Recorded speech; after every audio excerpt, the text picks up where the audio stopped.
Egipto, una tierra de tesoros enterrados, preguntas sin respuesta y espectaculares hallazgos. Un valle apartado alberga 63 tumbas, redes de túneles y cámaras excavados para guardar los cuerpos y la riqueza de los soberanos de Egipto. Los egiptólogos de hoy están adquiriendo una nueva perspectiva sobre la envergadura de lo que se logró aquí.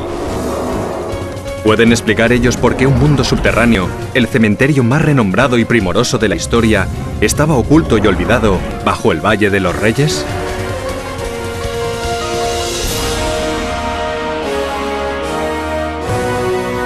Los misterios de Egipto.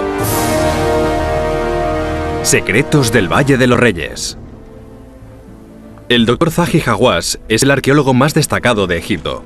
Él cree haber identificado el punto de partida de uno de los proyectos de ingeniería más extraordinarios que se han realizado jamás. Una entrada en los riscos que rodean este valle. El acceso a un túnel que conduce a una tumba. Creo firmemente que esta es la primera tumba que se excavó en el Valle de los Reyes. Mide unos 210 metros, más de 650 pies, cortados en la roca. Durante los 500 años posteriores a la construcción de este túnel, los faraones de Egipto fueron traídos aquí para ser enterrados. Aquí era donde iniciaban su viaje hacia el más allá. El Valle de los Reyes es el lugar donde reposan varios de los soberanos más grandes de la antigüedad. Es un lugar sagrado. El lugar donde se desarrolla su mitología, donde se han volcado todas sus ideas, su tecnología, su artesanía. Se invirtieron increíbles recursos en la creación de estas tumbas reales. Hace 3.500 años, la capital religiosa de los faraones era Tebas, el corazón de la civilización más sofisticada que el mundo ha conocido. Era una época dorada en la historia de Egipto, y los faraones demostraron aquí su grandeza a los ojos de todos. Pero en un valle, más de 6 kilómetros hacia el oeste, al otro lado del Nilo, crearon algo igualmente extraordinario alejado de la vista del público. El Valle de los Reyes permaneció ignoto hasta el siglo XIX, con la llegada de los primeros egiptólogos modernos.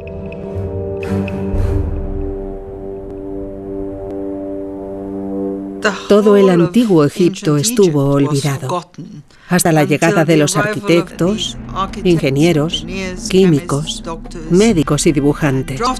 Y esos hombres empezaron a explorar Egipto, y al hacerlo las antigüedades egipcias empezaron a reaparecer. Y por supuesto, entre los lugares más notables se encontraba este valle conocido ahora como el Valle de los Reyes. Los egiptólogos de hoy siguen los pasos de los primeros cazadores de tumbas, trabajando sin mapas y sin tener en realidad idea alguna de lo que podían hallar a continuación. Esos primeros exploradores desenterraron una cámara tras otra. Todas ellas habían sido esculpidas con precisión. A menudo estaban ricamente adornadas con pinturas y jeroglíficos. Los arqueólogos empezaban a vislumbrar un mundo de asombrosa complejidad creado por el hombre. Pero a partir de aquel momento, cada vez van saliendo más cosas de la Tierra y muy gradualmente vamos levantando las capas de la historia y el significado de este extraordinario cañón. Posiblemente, el descubrimiento más importante fue el realizado por Howard Carter en 1922.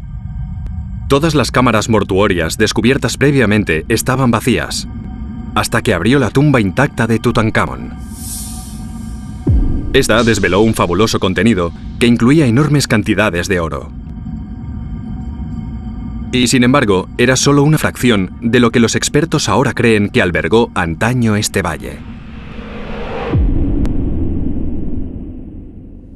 Tenemos una tumba que es incomparable, única, La tumba de Tutankamón.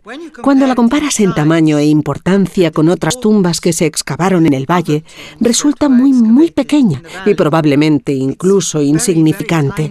Y eso nos deja atónitos. Gracias a las pruebas que se han ido acumulando a lo largo de los años y a los estudios que se han realizado, ahora somos capaces de contar una historia que no podríamos haber relatado ni siquiera hace 10 años. Gran parte de dicha investigación ha sido llevada a cabo por Ken Weeks. Weeks se ha pasado 30 años estudiando antiguos documentos, excavando y trazando sistemáticamente mapas de toda la región. Ha documentado cada descubrimiento que se ha hecho en el Valle de los Reyes.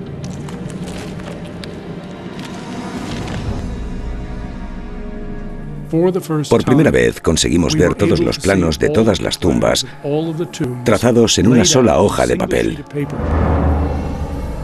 Y después, cuando trasladamos esos planos a dibujos tridimensionales en una pantalla de ordenador, pudimos ver en 3 dimensiones la relación que tenían unos con otros. No creo que nadie estuviera preparado para la aparente confusión de aquellos pasillos que discurrían en todas direcciones. Los modelos por ordenador de Weeks mostraron el valle como nunca se había visto hasta entonces. 45 kilómetros de corredores y cámaras que se extendían bajo la superficie. Había una mezcolanza de estilos, tamaños y diseños en los que parecía un palacio subterráneo, hasta llegar a una única estancia a la que se accedía por un hueco vertical. Algunas de esas tumbas serpentean, otras discurren en línea recta y se cruzan unas con otras. Algunas hasta chocan. Pero, ¿por qué estaban allí?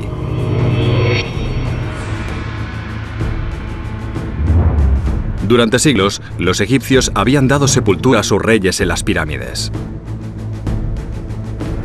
Las grandes pirámides de Egipto se construyeron 1000 años antes de que se excavaran las tumbas del valle. Su diseño se basaba en una serie de principios que, según las creencias de los faraones, les garantizaría su entrada en el más allá.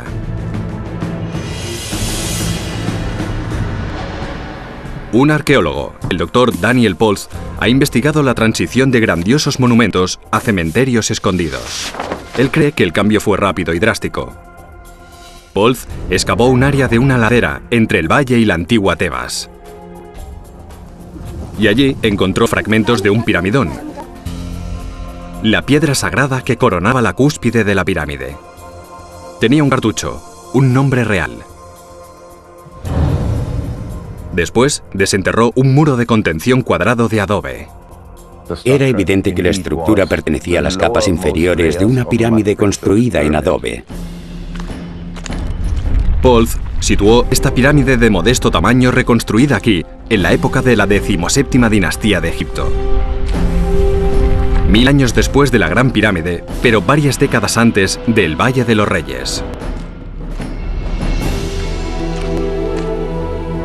La dinastía que construyó esta pirámide honraba una antigua y sagrada tradición. Los faraones de la siguiente dinastía, la 18ª, verían esta estructura en pie y acabada. Sin embargo, ellos dieron la espalda a dicha tradición. Sabemos con certeza que ninguna tumba del Valle de los Reyes tuvo jamás una pirámide. Las pirámides sencillamente cayeron en desuso.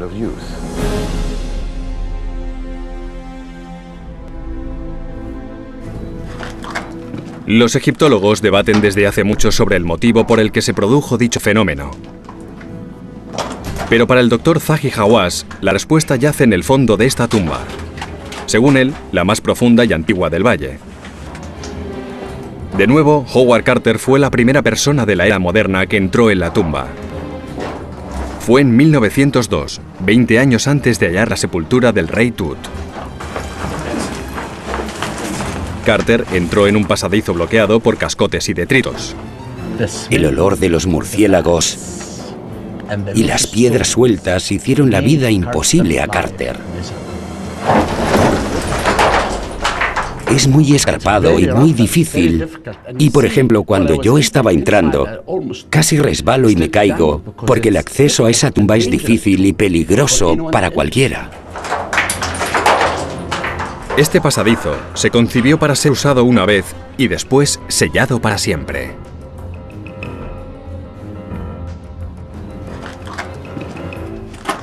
La espiral descendente continuaba, pero Carter siguió avanzando. Una vez recorridos más de 180 metros, llegó al final. El túnel se abría formando una cámara mortuoria que albergaba 2 grandes sarcófagos vacíos. Uno de ellos tenía un nombre, el de una gran reina. La faraona, que según creen los arqueólogos, convirtió este valle en el Valle de los Reyes.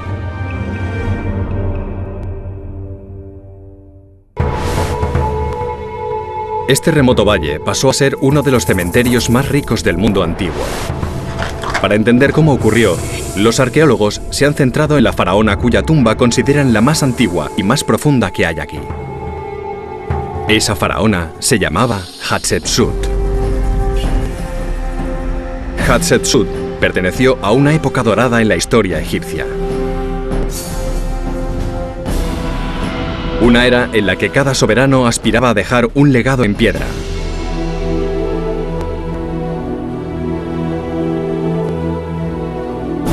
Columnas, templos, intrincadas tallas, evidencias de que poseían la voluntad y los recursos para construir a lo grande. El nombre de Hatshepsut está en los monumentos más grandes de todos. Figura en este obelisco que pesa 300 toneladas y se eleva 30 metros. Es el obelisco más alto de Egipto. Pero para entender qué la trajo al Valle de los Reyes, tenemos que fijarnos en la naturaleza del reinado de Hatshepsut.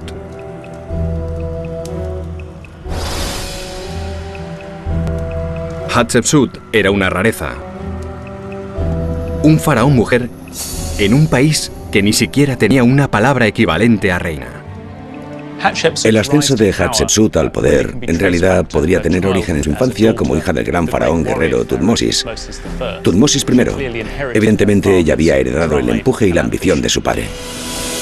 Desde muy joven estuvo destinada a casarse con el sucesor de su padre, pero cuando éste murió, el trono pasó a su hijo menor.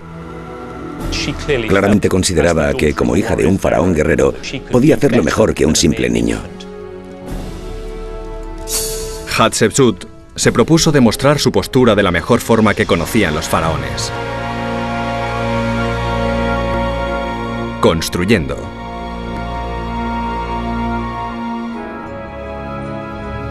En la parte exterior de los riscos que protegían el valle, erigió un templo donde pudiera ser venerada después de su muerte.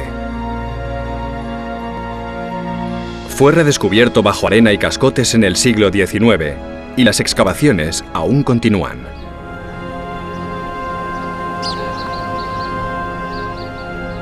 El arqueólogo Ted Broad, que lleva más de 20 años trabajando en la zona, ha explorado lo que el templo revela sobre las ambiciones de Hatshepsut.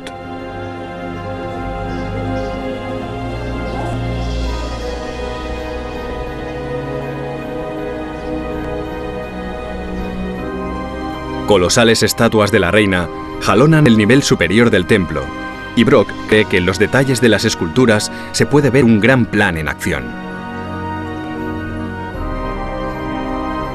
Hasta en el color de las estatuas. Vemos la típica piel roja de los varones en lugar de la piel amarilla con que el arte egipcio representaba a las mujeres. Además, en una ocasión aparece con barba como las demás estatuas de aquí arriba y se puede ver el barbiquejo que llevaba atado. En esas estatuas, Hatshepsut se ha convertido en hombre. Toda esta estructura da fe de su deseo de competir y de ser recordada como una poderosa soberana.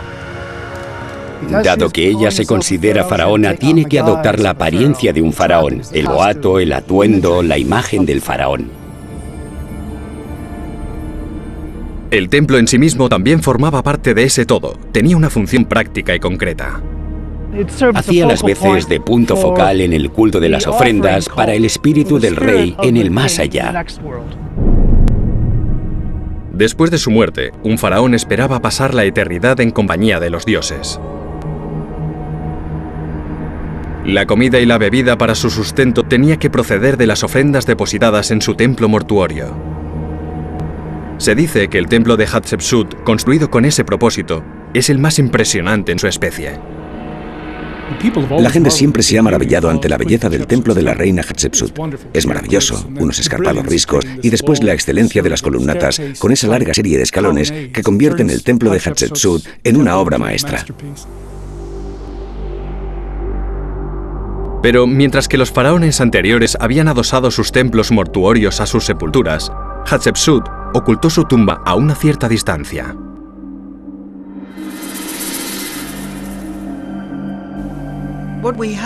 Lo que tenemos es un enorme y fantástico templo mortuorio y ninguna tumba visible. O sea que los elementos se han dividido. El rey a partir de ese momento será enterrado en un lugar escondido, en el profundo pasadizo subterráneo del Valle de los Reyes. Los egiptólogos han llegado a la conclusión de que la explicación más obvia para ello era la seguridad. Prácticamente cada vez que se ha descubierto una tumba real en Egipto, los ladrones han llegado primero hasta ella. La excepción, la tumba intacta de Tutankamón, que con sus inmensas riquezas revela por qué los grandes monumentos eran un claro imán para los ladrones.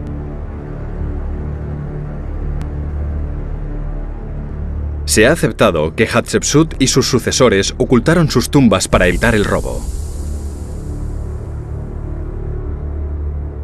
A mí no me parece una explicación plausible. Si nos fijamos en las tumbas reales del Valle de los Reyes, excavarlas, decorarlas, llevar a cabo el sepelio real allí, implica cientos, si no miles de personas. ¿Cómo es posible ocultar una tumba a los lugareños, a los obreros?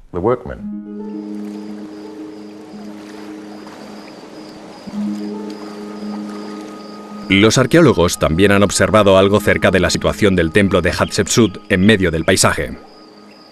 Sugiere que el templo es solo un elemento dentro de un plan mucho más ambicioso. Si se trazara una línea que descendiera por la gran escalinata y cruzara el Nilo, pasaría por el sendero central del templo de Karnak, el lugar más sagrado de Egipto y uno de los complejos de templos más extensos de la Tierra. A lo largo de una distancia de 3,2 kilómetros, la alineación entre la escalinata y el sendero se desvía solo 2 grados. Cuando consideras que debió tratarse de una línea visual trazada a simple vista por los egipcios, te das cuenta de que el cálculo se acerca extraordinariamente. Demasiado para que sea una coincidencia.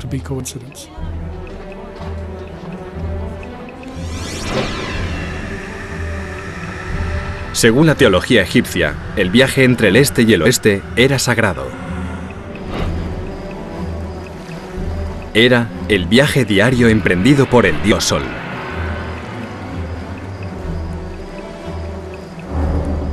Los egipcios construían sus ciudades en la orilla oriental del Nilo, por donde salía el sol.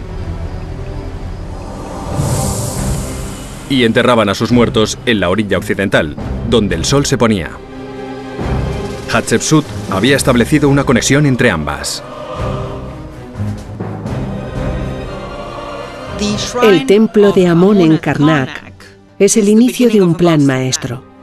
Yendo del este al oeste, llegas directamente al templo de Hatshepsut. Y la cosa no acaba aquí, porque si sigues el rastro del plan maestro, a través de la montaña y de los grandes riscos de piedra caliza de Deir al-Bahri, llegas también directo a la tumba de Hatshepsut.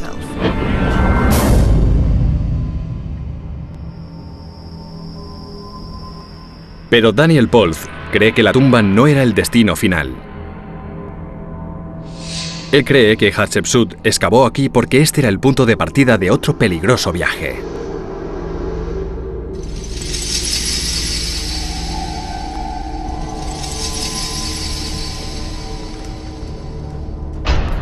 Se creía que el sitio en el que emplazó su tumba era la entrada al mundo de las tinieblas. Ese era el punto en el que comenzaba el mundo de las tinieblas. Cuando se sellara la tumba, se abriría una puerta, la faraona se levantaría y se abriría camino hasta el más allá.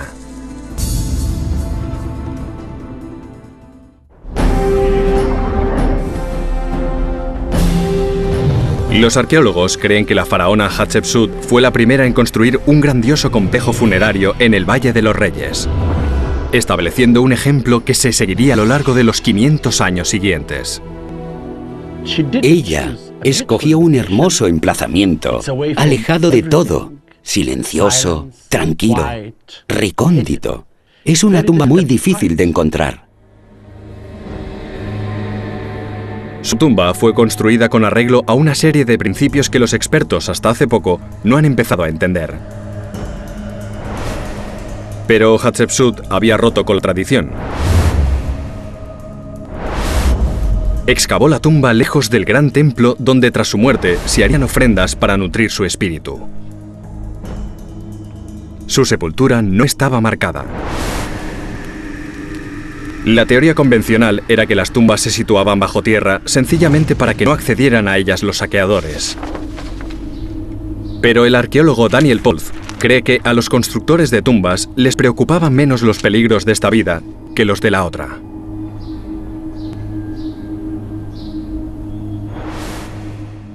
Su teoría se basa en pistas encontradas en la cámara mortuoria de Hatshepsut. Entre los derrubios había una serie de losas de piedra caliza pintadas con jeroglíficos e imágenes. Constituyen el ejemplo más antiguo conocido de un texto funerario llamado el Amduat.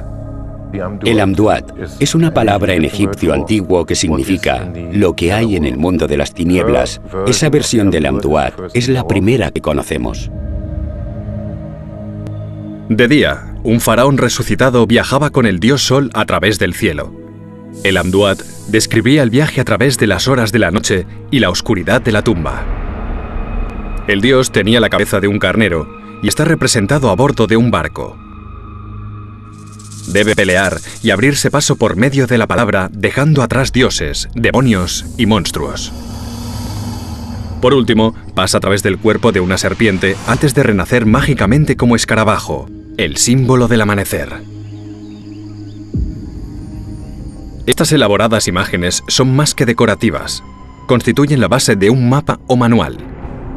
Has de tener una descripción de lo que te espera en el mundo de las tinieblas.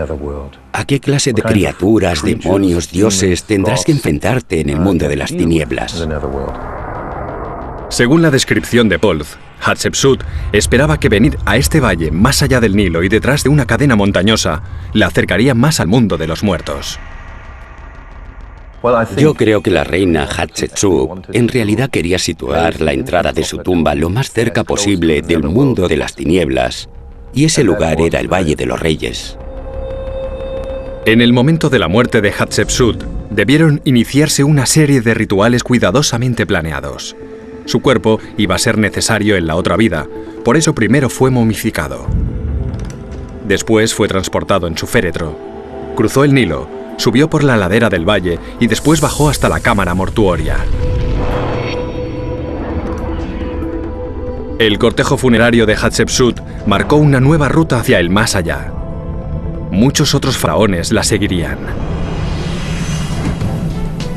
Hatshepsut inició algo que después duraría más de 500 años y dio origen a muchas de las edificaciones más importantes que se han creado en Egipto. Que las tumbas estuvieran ocultas a los ojos de los vivos no era importante. Los constructores de tumbas realizaron extraordinarios esfuerzos para lograr la absoluta precisión.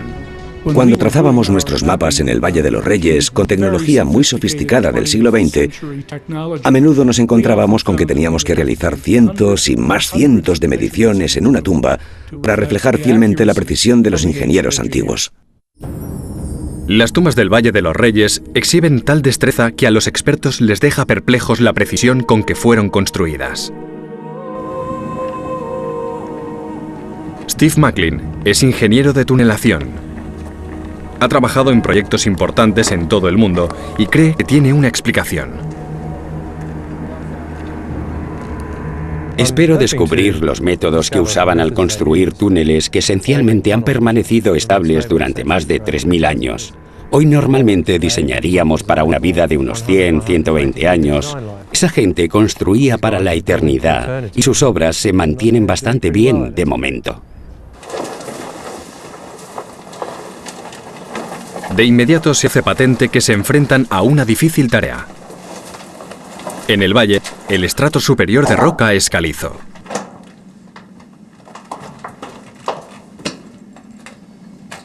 Esta roca es aproximadamente 2 veces más resistente que el hormigón, así que si quisiera atravesar una masa pura de esta roca sería difícil, y más con herramientas de la Edad de Bronce.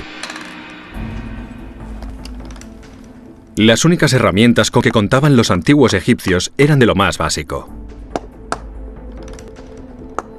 Lo que estoy viendo, al atacar el material con un cincel con punta de bronce, es que se rompe en pequeñas esquirlas. Y resumiendo, atacar este material macizo no es muy divertido. Es evidente que excavar túneles con este método debió requerir muchísimo tiempo. Pero Macklin ve que los antiguos obreros quizá debieron aprovechar las vetas naturales de la roca para acelerar el proceso. En una imagen de satélite, ha detectado una serie de líneas paralelas que cruzan la superficie del valle. Son el resultado de movimientos en la corteza terrestre. Y a nivel del suelo, han hecho que aparezcan pequeñas grietas que separan las paredes de los riscos, formando rocas que parecen ladrillos. Es posible que esto fuera lo que permitió a los constructores de túneles concluir la tumba.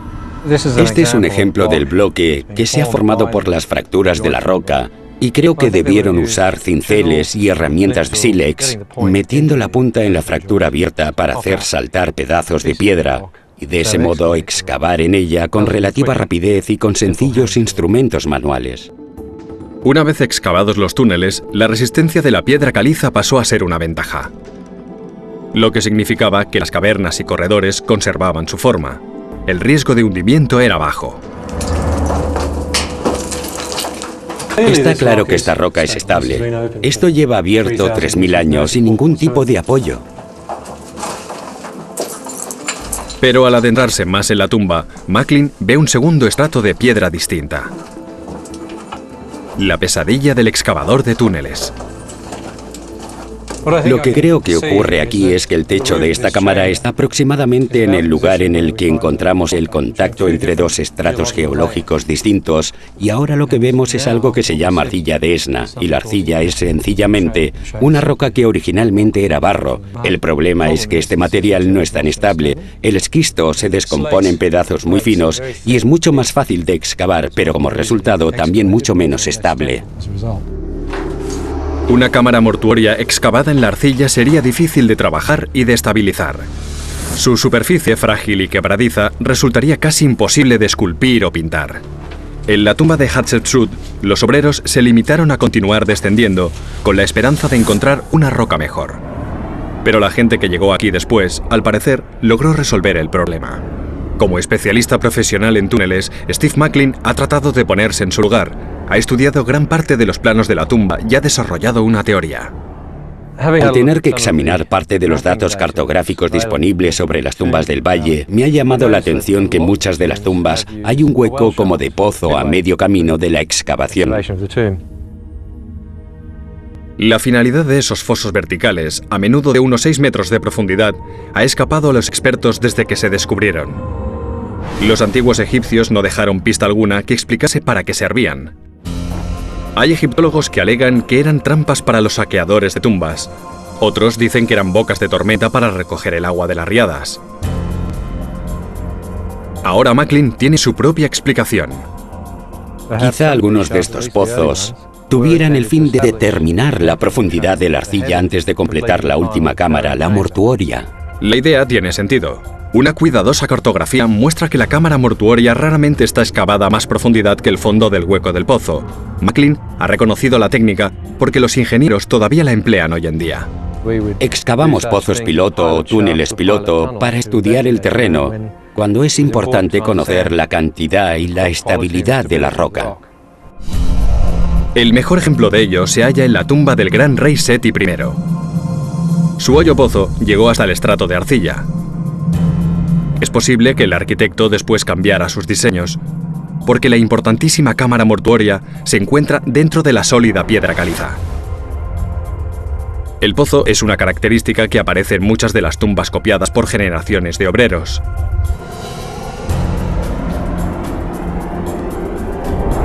Ken Weeks, que ha realizado un modelo en 3D del valle, cree que existe otra razón para que ese detalle se repita una y otra vez. No creo que fuera accidental. No creo que tuviera una base geológica. Creo que estaba firmemente enraizado en las creencias religiosas egipcias. Los planos en 3D de las tumbas primitivas revelan una especie de anteproyecto. Con el tiempo, el viaje en espiral que Hatshepsut emprendió rumbo al más allá se concreta en corredores rectos y esquinas en ángulo recto.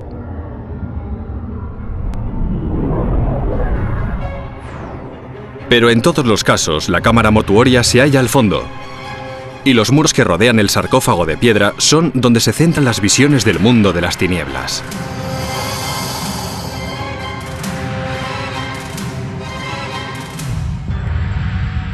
Creo que los planos de todas las tumbas reales del Valle de los Reyes tienen probablemente una base teológica. Dicho de forma sencilla, es posible que los vieran como mapas de carreteras. El trayecto desde la entrada hasta la cámara mortuoria tenía la función de imitar la ruta que el faraón seguiría en su camino hacia la otra vida. Aunque el diseño de los sepulcros se perfeccionó y mejoró con el tiempo, su fin básico continuó siendo el mismo a lo largo de los siglos. 100 años después de Hatshepsut, un faraón encargó una tumba tan fastuosa que quedó condenada a no concluirse nunca. Lo que ese faraón dejó fue un regalo para los arqueólogos, porque pudieron desvelar los secretos de los hombres que construyeron el Valle de los Reyes.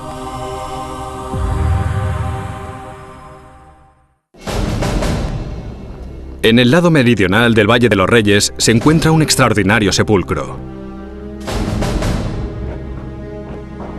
En la época en la que se excavó, los antiguos egipcios llevaban ya casi 2 siglos enterrando allí a sus reyes.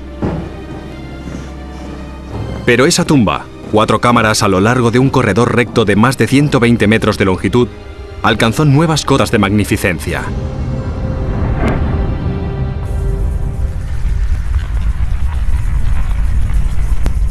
Mientras que las paredes de otras tumbas estaban pintadas con imágenes y textos, estas estaban revestidas de los más ricos grabados. Zahi Hawass está siguiendo los pasos de los primeros exploradores que entraron en esa cámara e identificaron a su dueño. Encontraron el nombre de Horemheb, comandante del ejército. Hawass cree que la historia de Horemheb explica la singular calidad del sepulcro. Tradicionalmente, un faraón heredaba el trono, pero Horemheb se apoderó de él. No era miembro de la familia real, sino un general. Al ser comandante de las fuerzas de Tutankamón, se hizo con el poder durante el vacío creado por la muerte del niño rey. Ya se había iniciado la construcción de una tumba para él en otra parte, pero él quería ser enterrado como rey, en su valle. Él no tenía sangre real, era un oficial del ejército y por lo tanto temía no reunirse fácilmente con Osiris. El doctor Zahi Hawass ha estudiado las imágenes que recubren la cámara mortuoria. Aquí, Horemheb ostenta la corona de Egipto. Está de pie, con todos los dioses principales en fila: Anubis, el dios con cabeza de chacal; Horus, el halcón; Isis y el dios del mundo de las tinieblas, Osiris. Quiere que todos ellos lo acepten como rey. Fíjense en Isis, con la corona del disco solar en medio. Delante de ella, Horemheb le entrega su ofrenda. Es de hecho la búsqueda de la inmortalidad por parte de Horemheb.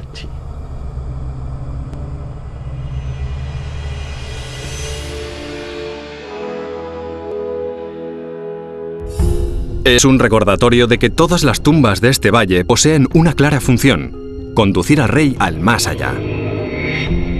El empeño de Horemheb le indujo a crear algo que sucesivas generaciones tratarían de emular: El sepulcro en sí mismo fue una especie de revolución en el diseño de tumbas. Aquí tenemos un primer ejemplo de una tumba de eje recto que va de la entrada a la cámara mortuoria, un plano que sería copiado por otros soberanos durante el Reino Nuevo. Pero del mismo modo que la ambición condujo a Horemheb a aspirar a algo magnífico, es posible que también la condenara al fracaso. Un faraón encargaba su tumba cuando llegaba al poder. Horemheb reinó durante 28 años. Y sin embargo, la obra jamás llegó a concluirse. Es posible que Horemheb muriera antes de que los artistas terminaran la tumba. A la muerte del rey, los constructores del sepulcro tenían 70 días, la duración del proceso de momificación, hasta el momento en que se debía sellar la cámara. Al parecer, lo que Horemheb deseaba era tan complejo que se le agotó el tiempo. El resultado fue una tumba incompleta, un regalo para los arqueólogos. Tenemos ejemplos de casi todas las etapas del proceso de alisar las paredes, perfilar los ornamentos, esculpir esos ornamentos, modelar los detalles del relieve y después pintar el relieve. Todos los pasos están a la vista. Y en ningún lugar del Valle de los Reyes, o de hecho en ninguna otra tumba en Egipto, encontramos más información sobre la forma de trabajar de los artesanos. Es como una escuela. Podemos aprender mucho de esta tumba. Y de hecho, se puede ver cómo trazaban la cuadrícula en la pared. Cómo dividían la cuadrícula. La cuadrícula es la guía empleada para trasladar un dibujo a la pared. A partir de ahí, equipos de escultores y artistas se ponían a trabajar. Después, cuidadosamente, tienen que dibujar lo que figura en el plano y el supervisor del artista vendrá a ver si el joven artista ha hecho exactamente lo que está en el plano o no. Si ve que uno de ellos ha cometido un error, lo corrigen. Los primeros esbozos se hacían en rojo y después otro artista añadía mayor detalle negro. No está claro por qué las decoraciones están inacabadas, pero parece como si los artesanos hubieran abandonado sus herramientas justo antes de que el cuerpo fuera introducido en la cámara mortuoria. El sepulcro de Horemheb proporcionó a los hombres que lo hallaron una inestimable percepción sobre la forma en que trabajaban los constructores de tumbas. Pero hasta hace poco, los expertos solo podían hacer conjeturas sobre las vidas de estos maestros artesanos. En 1998, la arqueóloga Elina Pauling Grote estaba despejando una parcela de tierra que no había sido excavada anteriormente. Y se encontró con los cimientos de pequeñas cabañas de piedra. Allí, en un fragmento de piedra caliza, encontró un boceto dibujado por uno de los antiguos constructores de tumbas. Una instantánea de la vida y el trabajo en el valle. Muestra la entrada del sepulcro y muestra los rasgos arquitectónicos como una puerta, paredes y el interior de la segunda estancia. Personas sentadas en el andamio, golpeando la pared con el cincel y el martillo. Y los dos están sentados y las otras personas transportan fuera los cascotes, las piedras, el polvo, debajo de ellos. Es algo que nosotros hacemos ahora exactamente igual cuando restauramos o trabajamos en las tumbas. El fragmento ayudó a identificar las cabañas como casas para los hombres que trabajaban en los sepulcros. En la zona se han encontrado otros bocetos similares. Algunos muestran planos de los arquitectos para las tumbas, otros son pruebas para su decoración, otros están relacionados con la vida cotidiana. Las esquirlas de piedra caliza se usaban también como improvisados cuadernos de notas. Revelan un sistema muy bien organizado, con un escriba que llevaba detallados registros de los suministros que llegaban a la obra y los avances realizados cada día. Hasta tenían un método de controlar el tiempo. Sabemos que los obreros de la antigüedad trabajaban en dos cuadrillas, una a la izquierda y una a la derecha, excavando y luego sacando las piedras rotas por la puerta. Iluminaban su trabajo con pequeños cuencos llenos de aceite en los que flotaba una mecha de lino fuertemente enrollada. A esa mecha se le daba una cierta longitud, de forma que cuando avanzaba el día y la mecha se agotaba, era la hora de comer. Tras la comida, una nueva mecha, más aceite, y cuando esta segunda se quemaba, era hora de volver a casa. El escriba también llevaba un registro de asistencia. Muchas veces tenemos una lista completa de trabajadores en esas esquirlas y hay una lista de nombres y se anota que uno estaba ausente porque su madre estaba enferma, el otro estaba ausente porque había tenido que ir a un banquete o un tercero que había tenido que ir con el capataz a trabajar a otra parte. No solo es posible ver cómo trabajaban estos hombres, sino que también existen pistas suficientes para crear una visión detallada de su vida doméstica. Siguiendo una antigua ruta que va del suelo del valle a lo alto de la montaña, una senda nos conduce hasta uno de los descubrimientos más importantes realizados en la zona. Toda una aldea solo para constructores de tumbas. Los trabajadores vivían en una comunidad aislada, apartada del resto de Egipto. Ni siquiera había agua corriente, había que traerla a lomos de burros. Y ellos vivían aquí, 87 familias aproximadamente, trabajando a diario en el Valle de los Reyes o en otros encargos reales. Cuando los arqueólogos excavaron las casas, hallaron muchos más fragmentos de piedra llenos de escritura. Los escritos revelaron la pintoresca vida privada que llevaban artistas y constructores de túneles. Sabemos quién se peleaba con quién, qué vecino se acostaba con la esposa del otro vecino, quién robaba, quién sisaba en las cuentas, etc. Estos escritos tienen la capacidad de mostrar la cara más humana de los egipcios, más que cualquier otro descubrimiento arqueológico que se haya llevado a cabo jamás en Egipto. El detalle de esos fragmentos ha permitido incluso a los expertos identificar quiénes eran y dónde vivían. Esta casa perteneció a un hombre llamado Senedjem. Aunque parezca haber sido un obrero corriente, su casa tiene un buen tamaño y pudo costear una tumba propia con imágenes de su familia.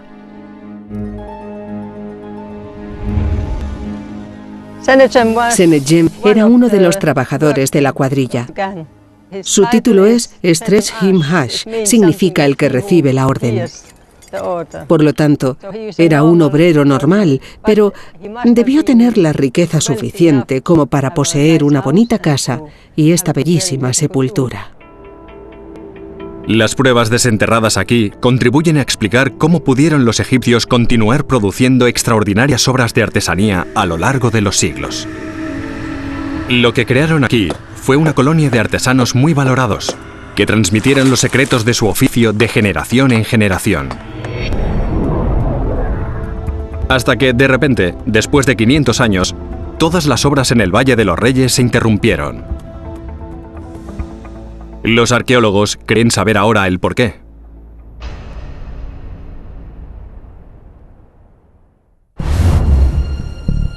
Los egiptólogos llevan 200 años de excavaciones en el Valle de los Reyes.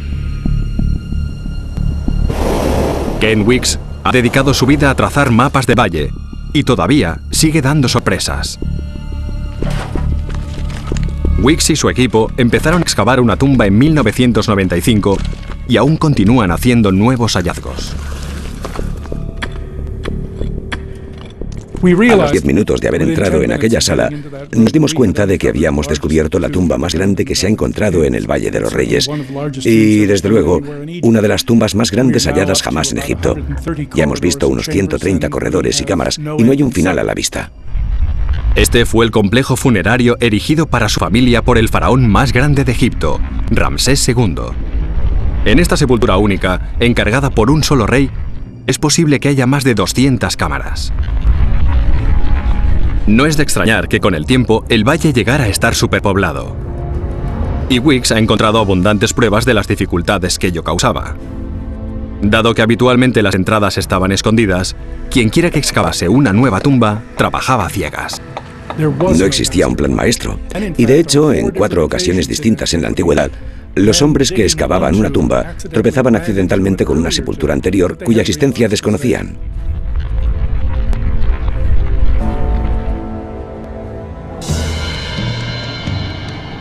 Tras 500 años de construcción y como mínimo 63 sepulturas, las obras en el Valle de los Reyes concluyeron.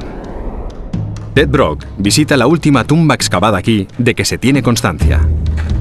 Pertenece a Ramsés XI, que murió 150 años después que su predecesor Ramsés el Grande.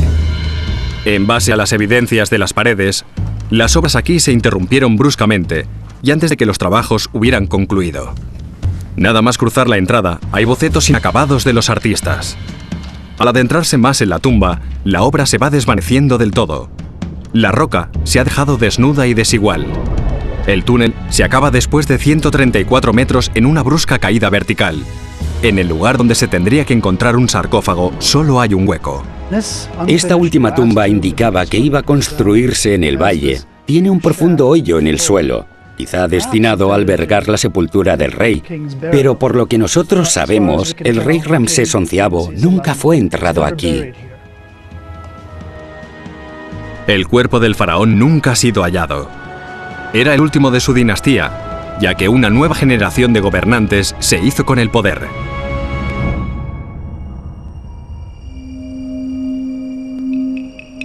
Los nuevos soberanos de Egipto hicieron que la capital, Tebas, y el Valle de los Reyes pasaran a ser superfluos.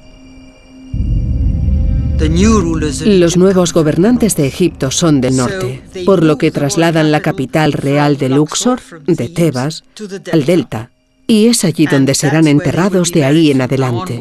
Por lo tanto, en un momento dado de la historia de Egipto, alrededor del año 1000 a.C., la necrópolis real del Valle de los Reyes se cierra, se clausura para no volver a usarse jamás.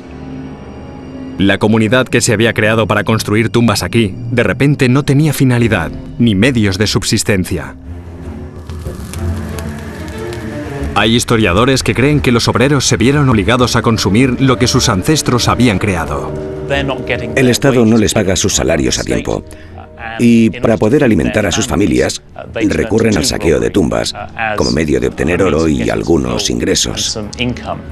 Pero el saqueo de sepulturas no era solo una actividad ilícita encubierta. Existen pruebas de que los sacerdotes de Egipto lo convirtieron en una cuestión política, una operación a gran escala. Deciden reutilizar el oro, los lingotes que se habían enterrado en el subsuelo, y existen evidencias de robo oficial, o tal vez sería mejor usar el término reciclaje del oro y los tesoros que se habían enterrado. Esta teoría explica por qué de las más de 60 sepulturas encontradas en el valle, solo la de Tutankamón fue descubierta intacta. Y el valle continúa desvelando secretos. En 2007, el doctor Zahi Hawass sometió a esta momia a una serie de pruebas científicas. Él cree que por fin ha identificado el cuerpo de Hatshepsut, la faraona que transformó el Valle de los Reyes. Hatshepsut, en mi opinión, fue una de las reinas más grandes de Egipto. El Valle de los Reyes es su legado. Hoy podemos maravillarnos ante la obra que Hatshepsut inició y otros terminaron. De todo esto hemos aprendido que hay mucho más por hallar en el Valle de los Reyes, muchas más cosas importantes. Este lugar es un monumento al poder de los faraones, a la fuerza de su voluntad, a la visión de sus ingenieros y a la habilidad de sus artesanos. El valle, tal como lo vemos ahora, es solo una sombra de lo que fue una vez. Pensemos en el Valle de los Reyes como en un valle de oro. Si tuviéramos todo lo que se llegó a enterrar aquí, tendríamos literalmente montañas de oro.